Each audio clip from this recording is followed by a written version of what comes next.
29,687 positive case हैं अभी तक, जिसमें 1870 पिछले दिन के थे और 20,871 तो 20,871 अभी एक्टिव केसेज हैं और 12,731 लोग ठीक हो चुके हैं। बहुत हो गए 1,085 दिल्ली में अभी तक टोटल डेथ हो चुकी है। कल का कुछ आंकड़ा है सर?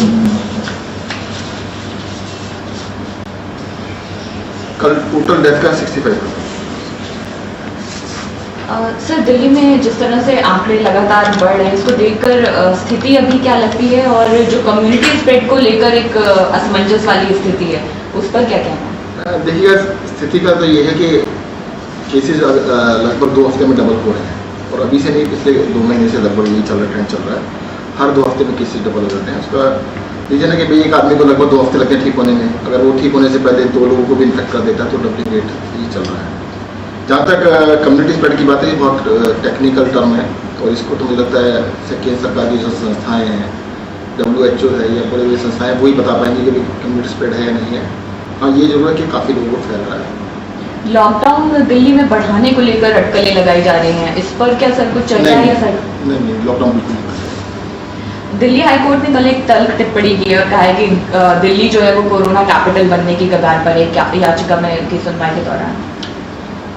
देखिएगा, मुझे ऐसा लगता है कि जो ये हुआ है ना, इसको देखना पड़ेगा किस कंटेक्स्ट में है। जो कोरोना है ये पूरी सेंचुरी के अंदर, पिछले 100 साल के अंदर 1918 में स्पेनिश फ्लू आया था, उसके बाद ये 100 साल के बाद एक इस तरह से बीमारी आई है, पूरी दुनिया के अंदर है। इसको ये कहना कि भाई यहाँ पर बहुत ज़्यादा है, यहाँ पर कम है, ये जरूर हो सकता है। कुछ आगे है, कुछ पीछे है। कुछ देशों में पहले हुआ तो वहाँ पे अब स्लो डाउन हो गया है, कम होना स्टार्ट हो गया है, जिसमें बाद में वो उसमें फास्ट हो रहा है। तो ये थोड़ा आगे पीछे की बात है और ये फैल बहुत तेज़ी से रहा है।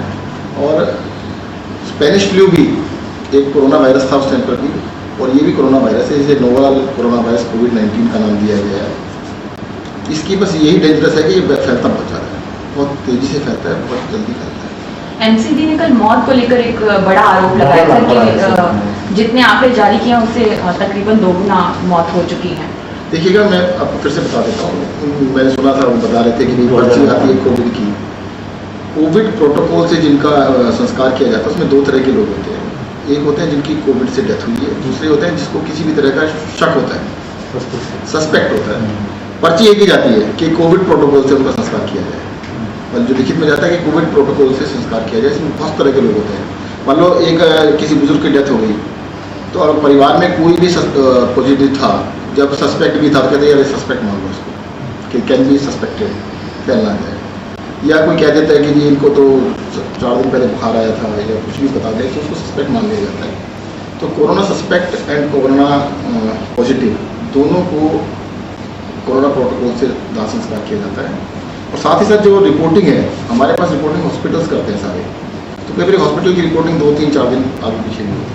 लेकिन डबल का अंतर सर होगा? नहीं, मैं बता रहा हूँ सस्पेक्ट बहुत बड़ी संख्या बता रहे हैं कि 277 सस्पेक्ट है, उनको हमने अलग रखा है। ये 2098 में जो पर्ची आई है ये कंफर्म कोरोना डेथ है, उसको हम तो हमारे पास भेज देना, आपको पता नहीं भेजा है वो डिटेल हमारे पास भेज दें। सरकार ने पूरा सिस्टम बनाया हुआ है, हॉस्पिटल में जाता है पूरी डिटेल जाती है। कई सारे केस ऐसे निकले जिनको कोरोना पहले डिक्लेयर कर दिया गया, उनकी रिपोर्ट मंगाई गई, नेगेटिव निकली। ऐसे भी केस निकले कि रिपोर्ट तो नेगेटिव थी, नाम को कोविड पॉजिटिव दे दिया गया। अब ये देखिए सरकारी रिकॉर्ड में आएगा, उसका नाम तो चाहिए, उसकी एज तो चाहिए, ये तो बेसिक डिटेल्स तो होनी चाहिए ना। ऐसे थोड़ा कि भाई हम कहते हैं कि भाई नंबर्स हैं, कल को आप ही हमसे पूछेंगे कि आपने कहा कि ये 1085, अगर मैं कहता हूँ ये 2000 है, 2000 की लिस्ट दे दो, आप उनसे लिस्ट मांगो 2000 की तो पता लगेगा। और उसकी रिपोर्ट मान लीजिए नेगेटिव की रिपोर्ट, उसकी पॉजिटिव रिपोर्ट है तो रिपोर्ट भी होनी चाहिए और कहते हैं उसके लिए कंफर्म होना चाहिए। तो दाह संस्कार की कुछ जो तस्वीरें आई हैं, कई नेताओं ने ट्वीट किया। अजय माकन ने भी एक पंजाबी बाग शमशान घाट की तस्वीर ट्वीट करके कहा कि पहली बार उनके पास ऐसी कोई रिक्वेस्ट आई कि 3 दिन बाद की शमशान घाट में दाह संस्कार की तिथि मिली है। तो ये सर मौत के आंकड़ों पर जो सवाल उठ रहे हैं और साथ ही साथ जो अंतिम क्रिया है उसको लेकर तैयारी में कहीं कमी है? देखिए, अंतिम क्रिया का जो सारा मैनेजमेंट है वो एमसीडी के द्वारा संभाला जाता है और उसको एमसीडी ही देता है। सर इसके अलावा एक सेंटर की रिपोर्ट है जिसमें महाराष्ट्र, तमिलनाडु के साथ साथ दिल्ली और गुजरात का भी जिक्र है कि आने वाले महीनों में बिटवीन जून एंड अगस्त आपके पास आईसीयू बेड्स वेंटिलेटर सारे कम पड़ेंगे, क्या इसके लिए कुछ तैयारी अलग से होगी? जी, हम अपनी तरफ से तैयारी कर रही हैं और जो केंद्र सरकार ने कहा है तो उनसे भी रिक्वेस्ट करेंगे। उनके पास काफ़ी आईसीयू बेड्स हैं अपने अस्पतालों के अंदर। 13,000 बेड केंद्र सरकार के पास है, जिसमें से बड़ी संख्या में उनके पास आईसीयू बेड है, वेंटिलेटर बेड है। तो हम उनसे रिक्वेस्ट करेंगे कुछ बढ़ाएंगे। एमसीडी का ये भी कहना सर उनके अस्पताल तैयार है, लेकिन दिल्ली सरकार क्यों नहीं उनके अस्पतालों का इस्तेमाल कर रही है? इसमें हमने इस्तेमाल थोड़ा करना है, उनको ये कोविड का इलाज करना है भाई। केंद्र सरकार ने किया, जो अपने जितने भी किए उन्होंने अपने आप किए ना। एमसीडी को कोई रोक नहीं रहा, एमसीडी आज से कर सकता है। एमसीडी को हम टेक ओवर थोड़ा कर रहे हैं भाई, या तो हमें टेक ओवर करा रहे हो, हमसे कुछ नहीं पूछना, उन्होंने आज से स्टार्ट कर दें।